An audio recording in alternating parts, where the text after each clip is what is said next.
আসসালামু আলাইকুম দর্শক, সকলকে স্বাগত জানাচ্ছি gsnewsbd.com এর নিয়মিত আয়োজন বিচিত্র বিশ্বে। সাথে আছি মিষ্টি মৌ।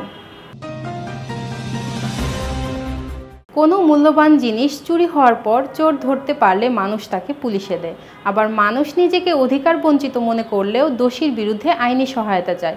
কিন্তু আইসক্রিম খেয়ে ফেলার অপরাধে কি কাউকে পুলিশে দেওয়া যায়? শুনতে অবাক লাগলেও আইসক্রিম খাওয়ার অপরাধে 4 বছরের এক শিশু তার মায়ের নামে অভিযোগ তুলেছে। অভিযোগ করে থেমে থাকেনি, হেল্পলাইনে কল দিয়ে পুলিশ ডেকেছে। যদিও মাকে শেষ পর্যন্ত কারাগারে যেতে হয়নি। ঘটনাটি ঘটেছে যুক্তরাষ্ট্রের উইসকনসিন অঙ্গরাজ্যে। WSLS 10 নিউজের প্রতিবেদনে বলা হয়েছে, উইসকনসিনের মাউন্ট প্লিজেন্ট এলাকা থেকে 911 নম্বরে একটি ফোন আসে। কলটি ধরার পরে অপর প্রান্তে শিশুটি বলে ওঠে, আমার মা খুব খারাপ করেছে। পুলিশ প্রথমে বিষয়টি বুঝতে পারেনি বলে বিস্তারিত জানতে চায়। শিশুটি বলে তার মা আইসক্রিম খেয়ে ফেলেছে, এর বিচার করতে হবে।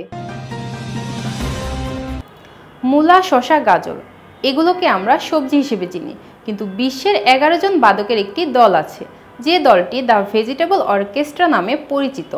এই দলের সদস্যরা সবজিতে সুর তুলতে পারেন। তারা বিশ্বাস করেন যে কোনো কিছুতেই সুর সৃষ্টি করা সম্ভব।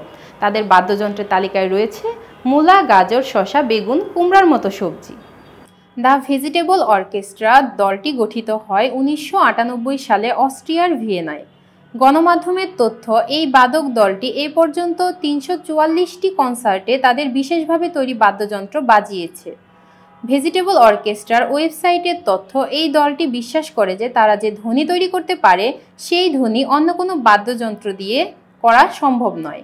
এগুলো থেকে কখনো প্রাণীদের মতো আওয়াজ বের হয়, কখনো কখনো একেবারে বিমূর্ত ধ্বনি।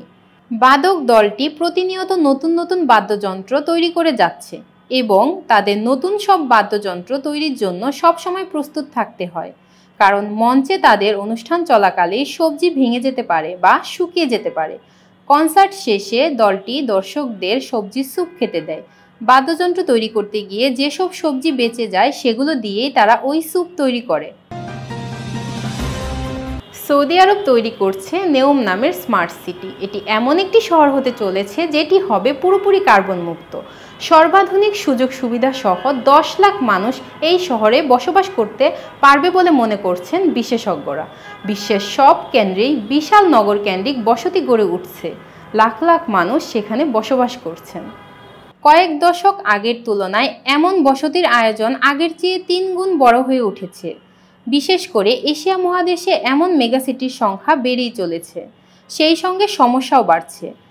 বেনয়ামিন সাইবেল, সিটি ল্যাব বার্লিনের প্রধান বলেন, শহরগুলো আসলে সমাজের কেন্দ্রীভূত ক্ষুদ্র সংস্করণ। সেখানে কম জায়গায় অনেক সুযোগ ও চ্যালেঞ্জ রয়েছে। সৌদি আরবের নেওম নামের এক প্রকল্পের আওতায় 170 কিলোমিটার দূরত্বের শহরে 4টি কেন্দ্রস্থল যুক্ত করা হচ্ছে। সৌদি যুবরাজ এই প্রকল্পের $50,000 কোটি বিনিয়োগ করতে চান। দর্শক, এই ছিল আমাদের আজকের আয়োজনে। gsnewsbd.com এর সাথে থাকার জন্য ধন্যবাদ। আল্লাহ হাফেজ।